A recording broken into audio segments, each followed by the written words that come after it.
Hello guys, I hope all of you are doing well. आज हम लोग discuss करेंगे लीड कोड का problem number 3423 which is maximum difference between adjacent elements in a circular array. Easy mark question है, बहुत easy भी है। जल्दी से क्वेश्चन समझते हैं, कोड लिखते हैं और फिर स्पेस और टाइम कॉम्प्लेक्सिटी डिस्कस करते हैं। ठीक है, क्वेश्चन हमें कह रहा है ना कि हमें एक सर्कुलर एरे नम्स गिवन है। ठीक है, हमारा काम ये है कि हमें maximum absolute difference find out करना है एडजेसेंट एलिमेंट्स में। ठीक है, अब सबसे पहले समझते हैं सर्कुलर एरे क्या होता है। सपोज़ मान लो ये आपका एरे है। ठीक है, सपोज़ मान लो इसमें 4 एलिमेंट्स हैं। तो आप पहले ज़ीरोथ इंडेक्स पे आते हो, फिर फर्स्ट इंडेक्स पे आओगे, फिर सेकंड पे आओगे, फिर थर्ड पे आओगे। थर्ड के बाद आप फोर्थ पे आना चाहिए वैसे तो आपको, पर अगर आप फोर्थ देखो तो फोर क्या है, साइज ही इसका 4 है और आप इंडेक्स नंबर 4 तो क्या होगा, आउट ऑफ बाउंड्स हो जाएगा। तो उस केस में क्या होता था, आपका लूप जो था वो ब्रेक कर जाता था। पर सर्कुलर एरे में क्या होता है ना, जब आप लास्ट एलिमेंट पे होते हो, लास्ट एलिमेंट के बाद आप नेक्स्ट एलिमेंट जो होता है ना वो फर्स्ट एलिमेंट ही होता है वापस। अगर आप लोगों ने लिंक लिस्ट पढ़ा है तो आपने देखा होगा, लिंक लिस्ट में जैसे मान लो ये नोड्स हैं। ठीक है, तो जो लास्ट नोड होती थी ना वो नल को पॉइंट नहीं कर रही होती थी, जो लास्ट नोड होती थी वो वापस से फर्स्ट नोड को पॉइंट कर रही थी। ठीक है, तो अब हमको समझ में आ गया कि सर्कुलर एरे क्या होता है। मैं सीधे सीधे ट्रैवर्स करूँगा, 0 से 1 पे जाऊँगा, 1 से 2 पे जाऊँगा और जो भी मेरा लास्ट इंडेक्स होगा मेरे एरे में वापस मेरे ज़ीरोथ इंडेक्स को ही पॉइंट कर रहा होगा। ठीक है, अब अगर हम थोड़ी सी एक्सप्लेनेशन देखें, नोट पढ़ते हैं क्या लिखा है। नोट में यही लिखा है कि in a circular array the first and last elements are adjacent.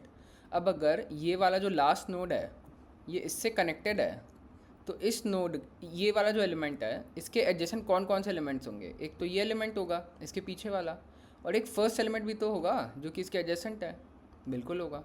ठीक है, अब हमारा काम ये है ना कि हमको एक एक करके इन एलिमेंट्स पे जाना है। सपोज मैं पहले ज़ीरोथ इंडेक्स पे हूँ, इसका ज़ीरोथ एलिमेंट का और फर्स्ट एलिमेंट का मैं एब्सोल्यूट डिफरेंस लूँगा। अब एब्सोल्यूट डिफरेंस क्या होता है, एब्सोल्यूट डिफरेंस भी एक बार डिस्कस कर लेते हैं। अब सपोज़ मैं एब्सोल्यूट डिफरेंस लेता हूँ 1 और 2 का, तो 1 माइनस 2 क्या हो जाता है, 1 माइनस 2 तो -1 हो जाएगा। तो एब्सोल्यूट क्या करता है ना, अगर नेगेटिव वैल्यू भी आए तो इसको पॉजिटिव कर देता है। तो एब्सोल्यूट वैल्यू क्या होगी 1 माइनस 2 की, वो वापस 1 हो जाएगी। अब अगर मान लो यहाँ पे 2 माइनस 1 होता तो फिर एब्सोल्यूट वैल्यू ऑफ 1 क्या होती, 1 ही होती। मतलब एब्सोल्यूट क्या करता है ना, अगर आपकी पॉजिटिव वैल्यू आ रही है तो वो एज इट इज़ ले लेगा, कोई चीज़ नहीं करेगा उस वैल्यू में। बट अगर वो वैल्यू नेगेटिव है तो उस वैल्यू को वो पॉजिटिव बना देता है।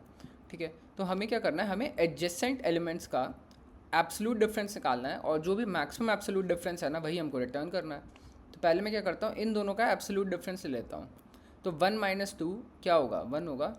ठीक है, अभी मैंने कोई और डिफरेंस देखा नहीं है, तो जो मेरा मैक्सिमम एब्सोल्यूट डिफरेंस है वो फिलहाल के लिए 1 है। ठीक है, अब एक काम करता हूँ, मैं इन दोनों का देखता हूँ एब्सोल्यूट डिफरेंस। तो 2 माइनस 4 -2 और इसका एब्सोल्यूट क्या हो जाएगा, एब्सोल्यूट वैल्यू 2 हो जाएगी। 2 मेरा 1 से बड़ा है, हाँ बड़ा है, तो यहाँ 1 की जगह 2 आ जाएगा। ठीक है, अब इन दोनों का देख लिया, इन दोनों का देख लिया। इसका इसका आपको पता है कि लास्ट एलिमेंट का जो एडजेसेंट एलिमेंट है ना वो फर्स्ट एलिमेंट भी है, लास्ट एलिमेंट का फर्स्ट एलिमेंट भी एब्सोल्यूट वैल्यू है। ठीक है, तो 4 माइनस 1 भी करना पड़ेगा मेरे को। 4 माइनस 1 क्या होगा, 4 माइनस 1 3 होगा। अभी तक मेरी एब्सोल्यूट वैल्यू क्या चल रही थी, मैक्सिमम 2 चल रही थी, तो अब वो क्या हो जाएगी, अब वो 3 हो जाएगी। और 3 देखो आंसर है। एक बार ये वाला भी डिस्कस कर लेते हैं, एग्जाम्पल नंबर 2। एग्जाम्पल नंबर 2 देखें तो इन दोनों का सबसे पहले मैं एब्सोल्यूट डिफरेंस निकालता हूँ। तो -5 -10 क्या हो जाएगा, 5 हो जाएगा। अभी कोई और एब्सोल्यूट डिफरेंस तो देखा नहीं है, तो अभी जो मेरा आंसर है वो 5 ही है। ठीक है, फिर मैं क्या करता हूँ, मैं इन दोनों का एब्सोल्यूट डिफरेंस निकालूंगा। -10 -5, -10 -5 क्या होगा, -5, और -5 का एब्सोल्यूट वैल्यू क्या होगा, 5 ही होगा। और अभी मेरा मैक्सिमम वैल्यू क्या चल रहा है, 5 चल रहा है, तो मैं अपडेट नहीं करूँगा। अब एक काम करते हैं, जो मेरा लास्ट इंडेक्स है, लास्ट एलिमेंट है, वो ज़ीरोथ एलिमेंट के या फर्स्ट एलिमेंट के एडजेसेंट है। तो ना मेरे को इन दोनों एलिमेंट्स का भी देखना पड़ेगा एब्सोल्यूट डिफरेंस क्या आ रहा है। तो -5 करेंगे तो क्या आएगा, -5 -5, तो ये तो ज़ीरो हो जाएगा। माइनस माइनस प्लस होता है ना, क्या कर रहा हूँ मैं, देखो -5 -5, तो ये माइनस माइनस प्लस हो गया, तो क्या वैल्यू बची, -5 +5। ये क्या होता है, ये तो ज़ीरो होता है। पर मेरा अभी जो मेरे को मैक्सिमम एब्सोल्यूट डिफरेंस ऑलरेडी मिल चुका है वो तो 5 है, और ज़ीरो तो 5 से छोटा है, तो मैं अपने आंसर को अपडेट नहीं करूँगा। तो जो मेरा आंसर होगा वो 5 हो जाएगा, और 5 मैं रिटर्न कर दूँगा। देखो आउटपुट हमारा 5 ही है। एक बार एक्सप्लेनेशन पढ़ते हैं। एक्सप्लेनेशन में लिखा था adjacent elements num 0 and nums 1 have the maximum absolute difference of -5 -10। तो ये चीज़ 5 हो जा रही थी। यही देखो -5 -10 जब करा था माइनस माइनस प्लस हो जा रहा था, तो -5 + 10 5 हो जा रहा था। ठीक है, तो अब हम क्या करेंगे, खाली हमारा जो वेक्टर है ना, जो भी नम्स वेक्टर गिवन है उसको ट्रैवर्स करेंगे और एडजेसेंट एलिमेंट्स का डिफरेंस निकालेंगे, एब्सोल्यूट डिफरेंस। अगर वो वैल्यू मेरे मैक्सिमम एब्सोल्यूट डिफरेंस से बड़ी आती है तो मैं मैक्सिमम एब्सोल्यूट डिफरेंस को अपडेट करूँगा। एक कैच ये है बस कि मेरे को लास्ट एलिमेंट के बाद ना, लास्ट एलिमेंट का एडजेसेंट एलिमेंट फर्स्ट एलिमेंट भी है, तो मेरे को इस केस को भी कंसीडर करना पड़ेगा जब मैं लास्ट इंडेक्स पे हूँ। अब इसको कैसे कंसीडर करेंगे वो कोड में देखते हैं। ठीक है, चलो तो अब जल्दी से कोड लिखते हैं। कोड में सबसे पहले ना मैं एक n वेरिएबल बना लेता हूँ जो कि मेरे नम्स का साइज़ है। ठीक है, और एक आंस वेरिएबल भी बनाना पड़ेगा। अब आंस में मैं क्या करता हूँ, देखो आंस को मैं कैसे इनिशियलाइज़ कर रहा हूँ, nums 0 -nums 1। अब ये मैं इसलिए कर पा रहा हूँ ना क्योंकि मेरे को क्वेश्चन के कंस्ट्रेंट्स में गिवन है कि जो मेरे नम्स की जो मिनिमम साइज़ है वो 2 है। ठीक है, तो मतलब 2 एलिमेंट्स तो मेरे नम्स में प्रेजेंट होंगे ही होंगे। तो मैंने क्या किया, आंस को फिलहाल इस एब्सोल्यूट डिफरेंस से इनिशियलाइज़ कर लिया। अगर जब मैं अपने नम्स वेक्टर को ट्रैवर्स करता हूँ मेरे को इससे कोई बिगर वैल्यू मिलती है तो मैं अपने आंस वेक्टर को अपडेट कर लूँगा।